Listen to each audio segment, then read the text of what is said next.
അവസ്ഥയിൽ താങ്കൾക്ക് ജീവിതത്തോടുള്ള ഈ പോസിറ്റീവ് ആറ്റിറ്റ്യൂഡ്, എപ്പോഴുമുള്ള ഈ ചിരിച്ച മുഖം? എൻ്റെ കയ്യിൽ കാശുള്ളത് കൊണ്ടാണ് ഈ ചിരിച്ച മുഖവും പോസിറ്റീവ് ആറ്റിറ്റ്യൂഡും. അതില്ലെങ്കിൽ ഞാനും കരയും, കഷ്ടപ്പെടും. ഈ രോഗമുള്ള ഉടുതുണിക്ക് മറുതുണിയില്ലാതെ ജീവിതത്തെ നേരിടുന്ന ഒരുപാട് പേരുടെ മുന്നിൽ എൻ്റെ ഈ ചിരി ഒന്നുമല്ല.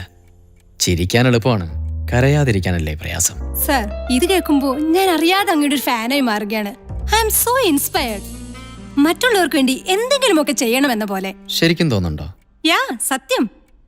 എന്നെ കല്യാണം കഴിക്കോ? യോ,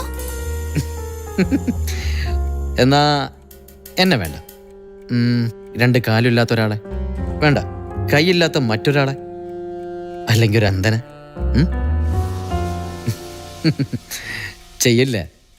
നമ്മുടെയൊക്കെ സഹതാപത്തിന് 10 മിനിറ്റേ ആയുസുള്ളൂ. ഈ ഷൂട്ട് കഴിഞ്ഞ് ഇവിടുന്ന് ഇറങ്ങി അടുത്ത കോഫി ഡേയിൽ പോയി കാമുകനുമൊത്തൊരു കാപ്പി കുടിക്കുന്നതേ ഉള്ളൂ ഈ ഇൻസ്പിറേഷനൊക്കെ. അത് കുട്ടിയുടെ മാത്രമല്ല കേട്ടോ, ഈ പ്രോഗ്രാം കാണുന്നവരുടെ. അതാരുടെയും തെറ്റൊന്നുമല്ല. Life has to go on.